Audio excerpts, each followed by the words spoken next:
आज 75 लाख बिहार के महिलाओं को रोजगार से जोड़ने के लिए उनके अकाउंट में 10,000 रुपया भेजा जाएगा और अगले एक सप्ताह में 25 लाख और महिलाओं के अकाउंट में भेजा जाएगा। बिहार में 2,70,00,000 परिवार है और हर एक परिवार के एक महिला को रोजगार के लिए इनिशियल अमाउंट 10,000 दिया जाएगा। फिर जैसा उनका काम होगा 2 लाख रुपया तक उनको सहयोग दिया जाएगा। अगर आप उसको जोड़ के देखिए तो आज 7,500 करोड़ रुपया जा रहा है ग्रामीण क्षेत्र में उनके काम के लिए। मैं 19 साल में 2005 में मुख्यमंत्री बने नीतीश जी, 2006 से 2025 तक का उनका कार्यकाल कोई देखे, खास करके सामाजिक न्याय तो किए ही, सोशल जस्टिस, लेकिन जेंडर जस्टिस जो बोलता है महिलाओं को उत्थान के लिए शायद देश में, बिहार में तो खैर कोई कल्पना नहीं कर सकता है। ये सारा कहानी 19 साल का है और उस रोजगार में सरकार उनको सुझाव भी देगी किस तरह का काम करना चाहिए, ट्रेनिंग भी देगी। गांव में बाजार हाट भी खोला जाएगा कि इनके प्रोडक्ट को वहाँ उनका जो भी काम है उसका पैसा उचित मूल्य उनको मिले। और आप कभी सोचिएगा अगर इतनी महिलाएं काम से जुड़ जाएंगी, गाय पालन हो, मुर्गी पालन हो, सिलाई हो, कोई भी काम, तो बिहार का इकोनॉमी कितना बदलाव होगा, हर एक परिवार की आमदनी में कितना बढ़ोतरी होगी, जीवन स्तर कितना बढ़ेगा। देश में इस तरह का योजना आज तक नहीं हुआ है।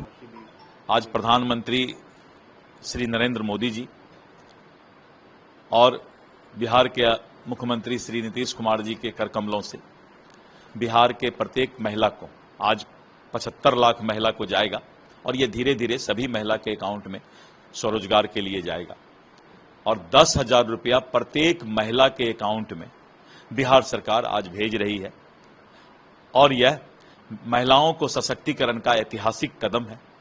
और इसके बाद उनको 2 लाख रुपया और स्वरोजगार के लिए दिया जाएगा, यानी प्रत्येक महिला के अकाउंट में ये 10,000 और 2 लाख और महिलाओं का सशक्तिकरण। बिहार जो है आगे बढ़ रहा है, रफ्तार पकड़ चुका है बिहार। विपक्ष के नेता तो कह रहे हैं कि सब पैसे दिए जाएंगे चुनाव से पहले, उसके बाद फिर वसूली किए जाएंगे, वापस ले लिए जाएंगे। ऐसा जो है, जो कोई बेवकूफ ही इस तरह की बात बोले कि सरकार कोई पैसा दे दे या फिर उसको वापस सरकार पैसा वापस करती है, ये सब भ्रमजाल और अफवाह फैलाकर विपक्ष कुछ लोगों को और महिलाओं को लुभाने का प्रयास कर रहा था। लेकिन नीतीश कुमार जी और श्री नरेंद्र मोदी जी के नेतृत्व में प्रत्येक महिला के अकाउंट में 10,000 रुपया जो भेजा जा रहा है, विपक्ष वादा कर रहा था कि चुनाव के बाद हम कुछ दे देंगे, लेकिन बम्पर प्राइज 10,000 रुपया सीधे, फिर 2 लाख रुपया फिर महिलाओं के अकाउंट में। तो ये महिलाएं मोदी के गारंटी पर, नीतीश जी के गारंटी पर विश्वास करती है और इस देश में और बिहार में मोदी की ही गारंटी चलेगी। तेजस्वी यादव ने कहा है कि हमारी सरकार बनेगी तो हम माँ योजना लाएंगे, मकान देंगे, अन्न देंगे, आमदनी देंगे। वो सब उनको कोई पढ़ा लिखा देता है तो बेचारे बोल देते हैं। बिहार की जनता एनडीए सरकार पर विश्वास करती है।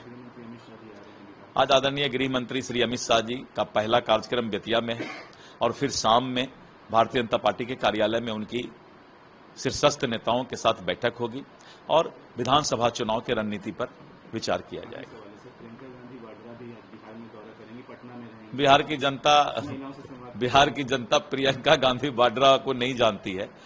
हाँ, वो नेहरू जी और इंदिरा गांधी के परिवार से हैं, इसीलिए मंच पर आकर के भाषण दे देंगी, लेकिन 5 साल में तो प्रियंका वाड्रा पत्रकार को भी दिखाई पड़े हो तो बताइए। तो ये लोग इलेक्शन के समय आते हैं, इनको बिहार के जनता से कोई प्यार नहीं है, क्योंकि जब बिहारी को गाली बका जा रहा था, बिहारी को बेइज्जत किया जा रहा था, तो ये प्रियंका गांधी हंस रही थी पंजाब में, आपको याद होगा। इसीलिए बिहार की जनता याद कर रही है कि ये यही प्रियंका गांधी है जो बिहारी को गाली बकवाने का काम करती है। मुझे लगता है ये महिलाओं के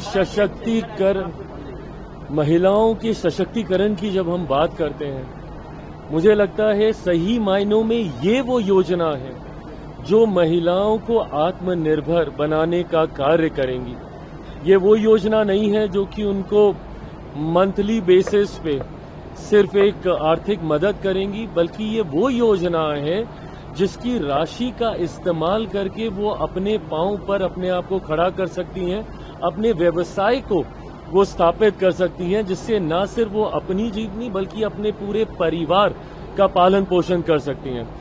मैं इसके लिए मुख्यमंत्री बिहार आदरणीय नीतीश कुमार जी का और मेरे प्रधानमंत्री आदरणीय नरेंद्र मोदी जी का विशेष तौर पे मैं धन्यवाद करता हूं। मुझे लगता है जब हम लोग कल्याण योजनाओं का जिक्र करते हैं, ऐसे में महिला सम्मान की ये योजना देश की आधी आबादी को न सिर्फ वो सम्मान देने का कार्य करती है बल्कि उनको सशक्त बनाकर, आत्मनिर्भर बनाकर न सिर्फ खुद का ध्यान बल्कि अपनी क्षमता पर वो पूरे परिवार का ध्यान दे सके, उसके लायक बनाती हैं, उसके लिए उसको वो मजबूती देने का कार्य करते हैं। Thank you.